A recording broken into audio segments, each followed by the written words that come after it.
book fleeced former Clinton advisor Dick Morris. I wonder, Dick, if you agree with Newt Gingrich that this takes the issue of national security and safety off the table with this level of endorsement by Colin Powell. Of course it doesn't. Not at all. In fact, I've always felt that Colin Powell didn't take it off the table, because I've always felt that he was far too hesitant to intervene in Bosnia and bears some responsibility for the genocide there as a result. I think that this doesn't take it off the table, and I don't think it's terribly important. Endorsements generally don't mean very much. I hope that as a result of this, Colin Powell and Condoleezza Rice get the respect they deserve in the African-American community, which they've tended not to receive. But I don't think it's going to have much impact on the election. Do you accept his... Endorsements never do. Do you accept his statement, and apparently some people on the right don't, that this is not race-based? They went down a list of reasons why he's endorsing Barack Obama, not because of race. You just said you hope he and Condi Rice get the respect they deserve in the African-American community. That's not what this is about, according to Colin Powell. Do you not believe him? I'm not going to question Colin Powell's motivation for the endorsement. I don't agree with it, and I don't think it's going to have much effect.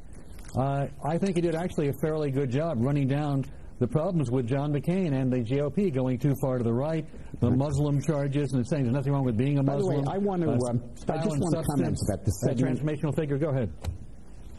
I want to comment about the segment you had before.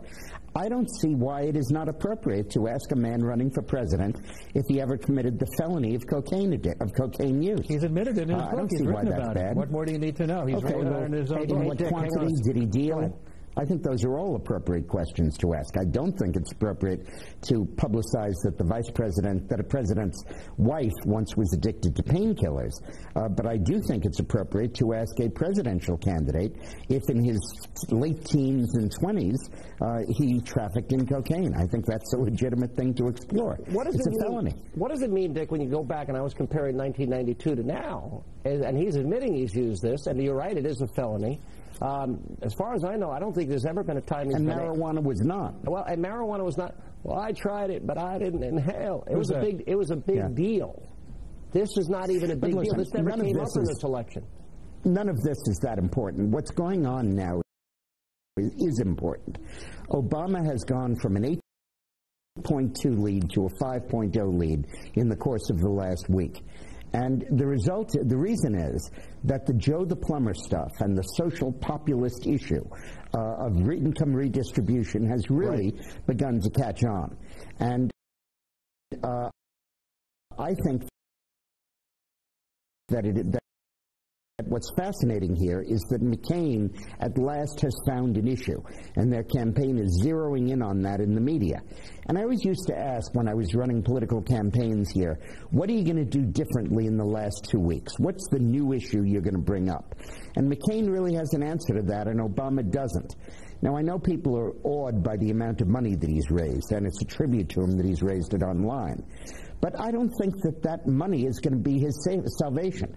I think there'll be about a 60-40 ratio between Obama and McCain in spending. The 40 will be enough to get McCain's message out. The issue is, what is Obama going to do differently other than just repeat the stuff he's done? I like exactly what you're saying, and I think this message is resonating about spread the wealth, it's your patriotic duty. Joe Biden even said today, and we talked about this earlier, that within the first 6 months of an Obama administration, if we win, we're going to face a major international challenge. They're going to want to test him. Between that, yeah, sure they are. Between that, and it seems like that Obama's trying to play a prevent defense and sort of coast to the election. They're picking out the site where they're going to, have their party. Nancy Pelosi says it's 100% certain that they win. She's saying they get 250 seats. They're acting very arrogant. And I think that while that's happening, his lead is eroding. I think that, when you look at it, Obama would be losing this election were it not for the financial crisis. He was losing it in September. The financial crisis came. Now, if the market has continued to go into the tank for the next 2 weeks, nothing's going to save John McCain.